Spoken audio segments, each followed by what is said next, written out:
Well, hello there, everyone. People are slowly coming in. We're going to wait a few more minutes for more participants to join.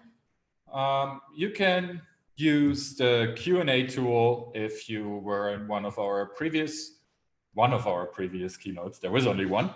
In our first keynote to this conference, then you might already know how to do this. Maybe you know it anyways because you know your way around Zoom. If not, it's in the sort of bottom menu bar there where you have a little Q&A section that you can open up.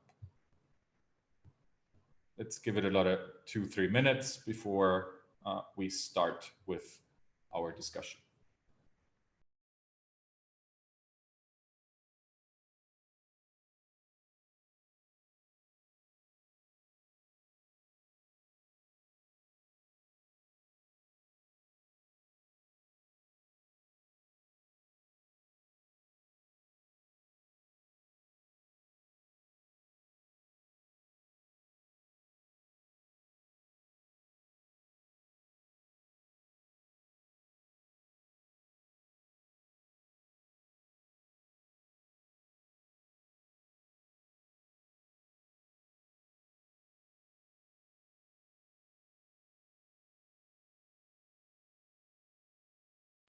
Okay, why don't we get our discussion underway while I try to organize all the different windows that I have here on my computer. Morten, why don't you join me here in the discussion room? If you could turn on your video and unmute yourself, that would be great.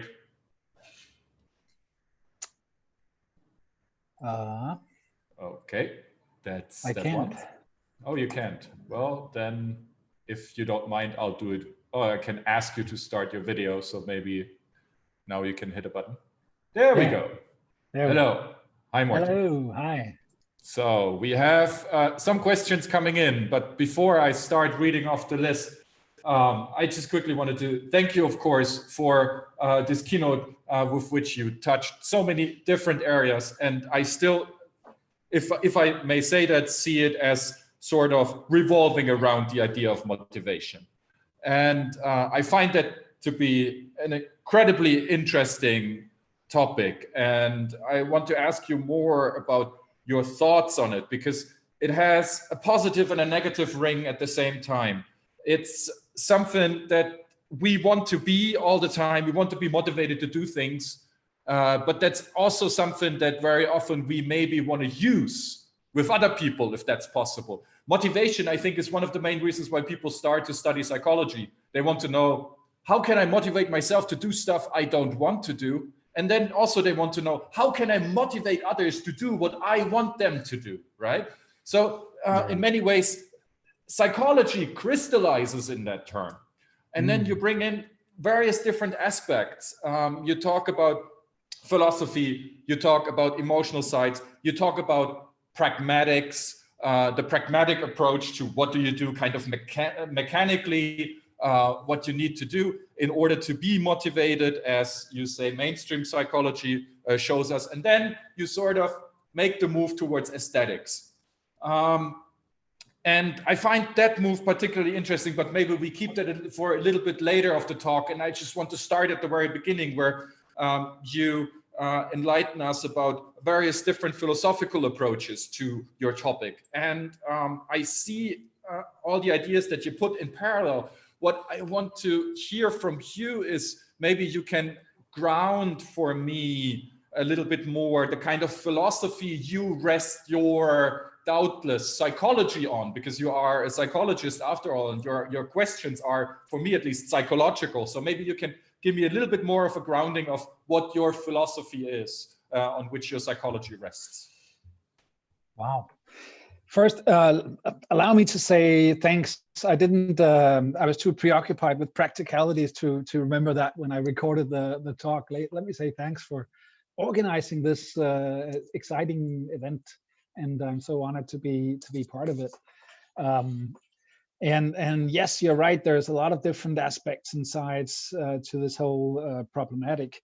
Now, the philosophy, I think, in order to address issues really issues like motivation, which is, if you scratch a little bit into it, you'll find that it's a very deep issue of subjectivity, which is basically a very old or ancient philosophical issue.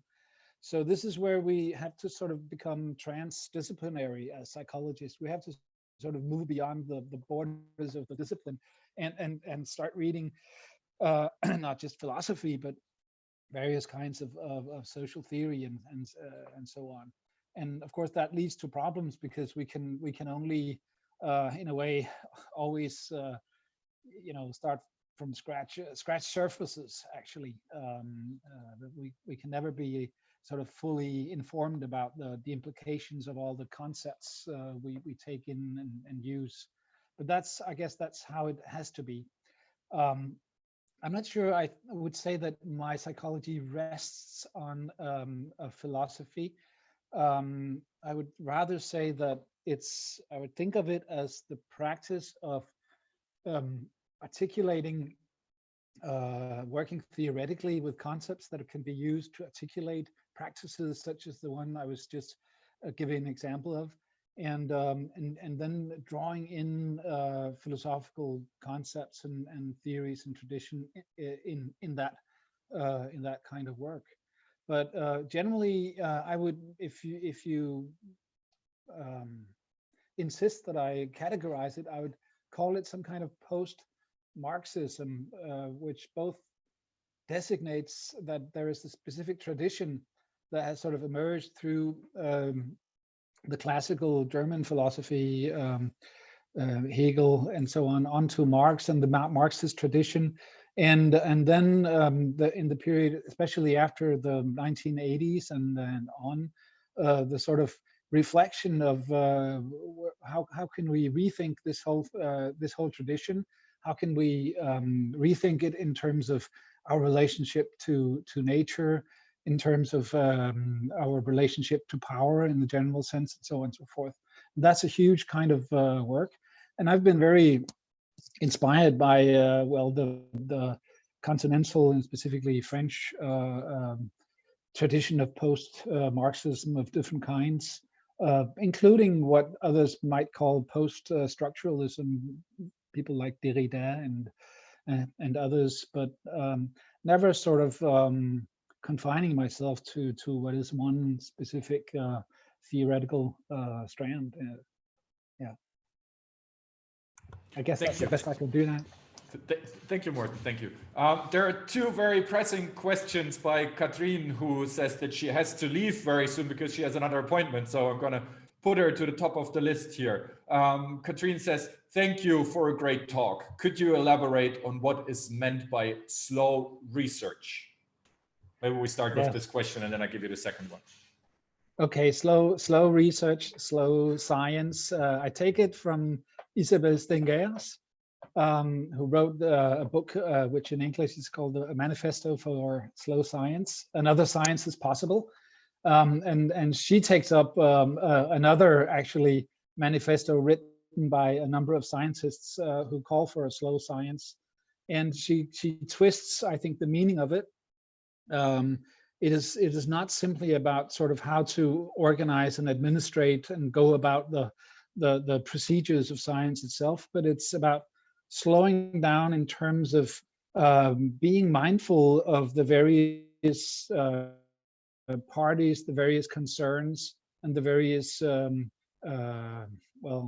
ethics of those concerns that need to be addressed when we engage in science. In a way, it was, I think, exemplified by the previous keynote, in which all the different concerns that had to be taken into account when we address issues like risk and health of very different kinds and so on was taken up.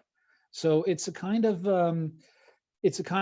science or a kind of research that doesn't sort of rush toward proving cause-effect relationships, but rather keeps taking in objections, not just in a classic academic sense, but also the kinds of objections that will be forwarded by agents, that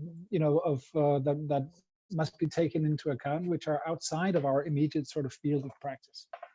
Slow science is a science that sort of overcomes itself, enters into a broader dialogue, and reflects itself through that.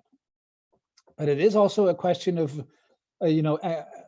admitting that we can't go as fast as our bosses always urge us to do. We don't develop new ideas and better understandings from one month to the next. So in many ways, that's the idea of slow research is a reinvention of the entire research apparatus as we experience it today in the applied fields, at least, if we want to. Yeah. Okay. And Katrine has a second question, which I find incredibly interesting. So I'm wondering what you're going to be doing with that. She asks, what is the role of materiality for motivation? Yeah, that's a really interesting question, I think, because there is a connection.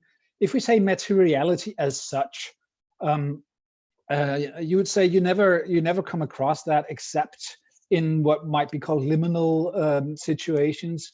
If you're sort of within a specific practice, a specific standard, then materiality is always sort of hidden behind the semantics of the practices or the operation. So you don't have things, you have objects which are defined in their relations to each other and to what you want to do with it. So you might say that's the classic sort of Platonian, but also I think Aristotelian approach that what matters are the ideas, the forms, the concepts, and the material world are just secondary, embodiments of those ideals. But between different practices, between different standards, between different institutional situations, you can come across materiality as such. You can come across thingness. What is a thing? A thing is something that can be given different, attributed with different qualities, can be approached from different semantics. And that's exactly what people are working with in the aesthetic practices, to sort of create things that are not sort of understandable through just one immediate semantic structure, but that opens up to more than one semantics. So I think this is, we have to sort of ask ourselves in which kinds of practices and situations can we actually address materiality as such, as something beyond what we might call embodiment or objectification. And aesthetics is a good, I think, idea about where to find it and how to work with it. So that's part of why I think that motif, what is expressed in art of different kinds, is a way actually to approach meta motives, approach the ways that we sort of move beyond or transcend the given structures of motives and the motivations that we demand of ourselves or each other. Thank you. Paul Stanner is connecting to what you just said. He says, thank you for a brilliant talk, Morten. It was very inspiring, and for me, especially the centrality you give to aesthetics. Could you elaborate a little on the way in which you are thinking about self-sculpturing and whether you see this as an art of life of some kind? Is slow science, for example, science with an art of doing it?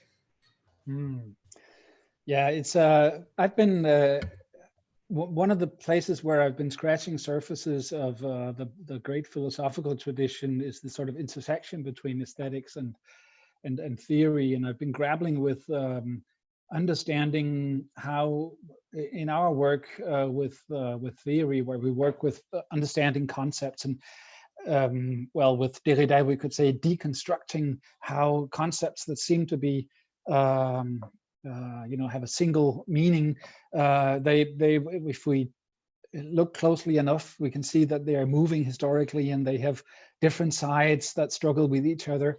We could also go back to Hegel and talk of it as contradiction. So how does that relate to the dissensus idea in Rancière? There's a whole aesthetic tradition and tradition in theories of aesthetics that leads to this idea that aesthetics is not just the art of doing something within a specific set of standards, but it's also not just the art for art's sake. It's something that which can be articulated as a transformation of regimes of sense, or clashes between regimes of sense. How does that relate to the notions of deconstruction and dialectics in theory? And I think there's a way, and I'm maybe just intuiting that there is a really interesting point to be taken from Rancière's Poetics of Knowledge, where he's discussing well, the science or research in history, and showing how even when historians are trying to sort of move away from ideological narrative forms of history toward a more scientific grounding of history, that in itself implies a work of creating metaphors, of creating a language which of course just awaits the next round of deconstruction. So there is a moment of sculpturing in our creating of understandings in research. So I was happy to encounter in the work of Bernard Stiegler, whom I've sort of met up with and collaborated with for a while. When I was in Paris, and still we have some collaboration now on online fora. This notion of social self-sculpture, and this idea that we are sort of continuously creating what he calls apprenticeship territories, which means that it's communities that where we are learning how to live, and where we are sculpturing the cultural forms through which we live, and research, philosophy, psychology, etc. Should be seen as part of this. So, and of course, it's not just that tradition. I remember also Steve Brown has written about this. Why don't we try to approach something like the classical experiments in social psychology, for instance, as a staging, as something that could be works of art?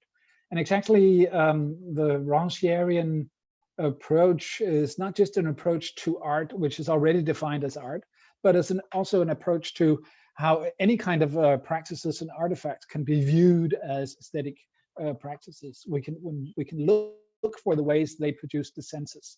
And in a sense, when I collaborate with professionals, counselors, they're aware of this, and they're thinking in terms of aesthetics as well. But we can sort of expand this also to look at, well, why don't we look at, let's say, a classical example of motivational interviewing, and we can actually see, well, why don't we see it as a work of art? Why don't we approach it that way? Maybe that's a more productive way to approach it than just to criticize it for being manipulation and expressions of social control and so on. Thank you, Morten. There are more long and very interesting questions, and we're slowly also running out of time. So I just wanted to quickly say that these discussions can also continue later on Slack, and the questions that we don't manage to tackle here will take over there right away. Just to do justice, or try and do justice to all of what you said, I want to also, and I think that connects to your very last point, I want to also quickly ask you about the section where you talked about mainstream psychology. Clearly, they have a concept of motivation. Today, as you have elaborated, they combine the concept of motivation with a concept of self-actualization, and then they come up with an interesting concept of meta-motivation, which is more or less, how can I motivate myself to be motivated to do stuff I don't want to do, if I may summarize it like that. What I want to ask you is, of course, from the kind of philosophical standpoint, or from, I don't know, an elaborated genealogical approach of looking at the concepts they throw at us, we can dismiss this easily.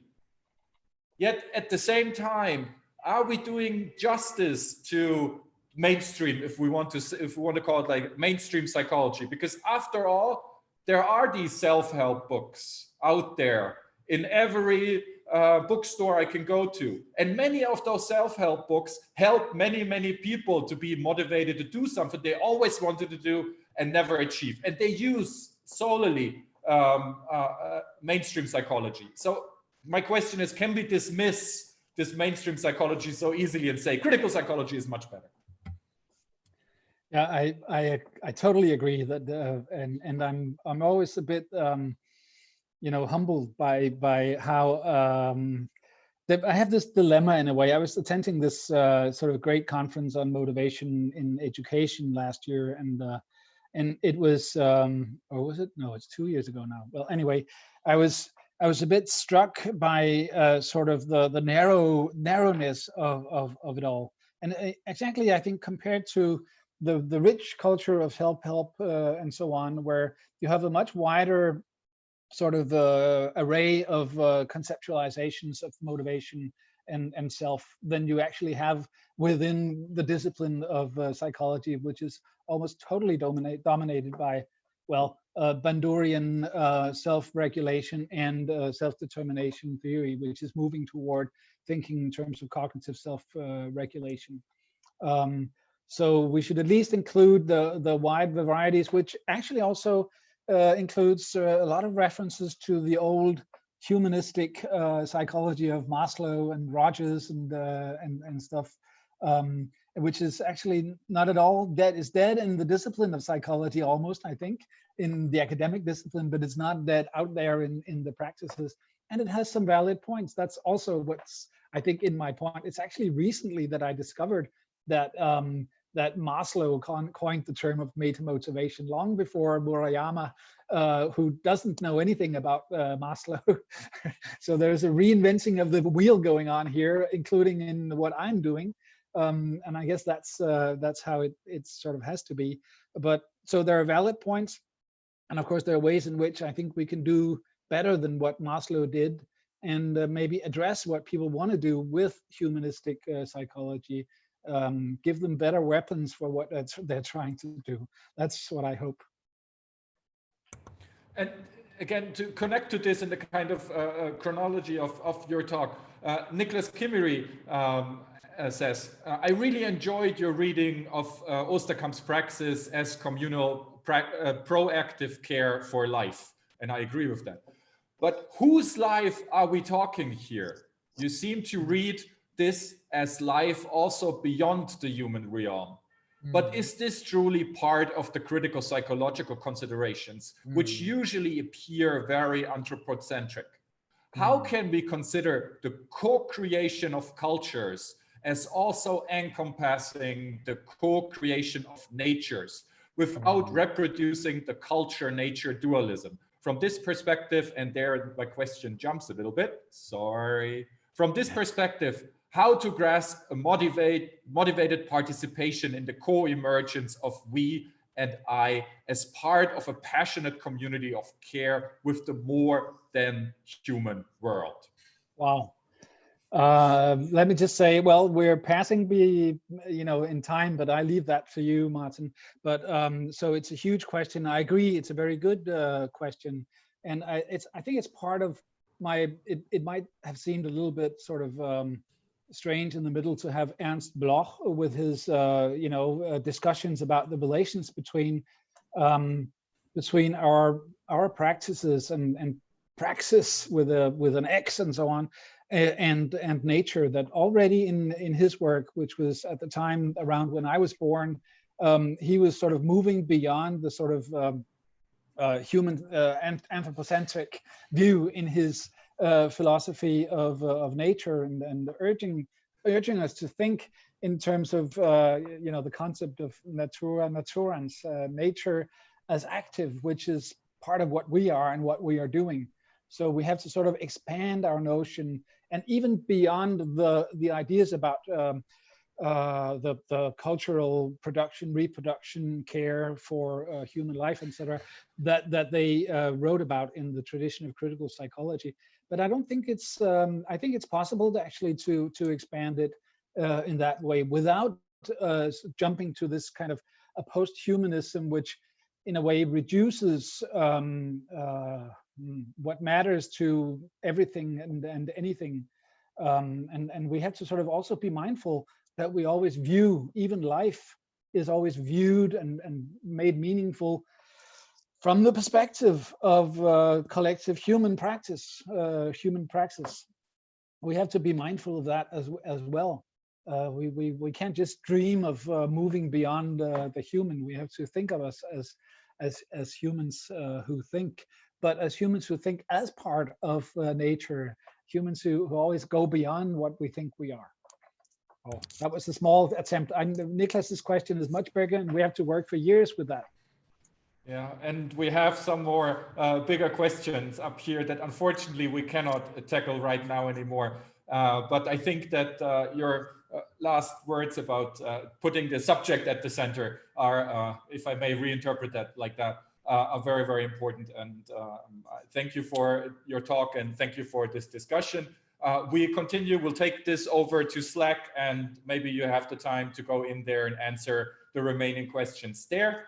I hope to see all of you back at the full hour for our next keynote that is coming up. Thank you very much. And thanks for this, Martin. Great break. Thank you. Bye-bye.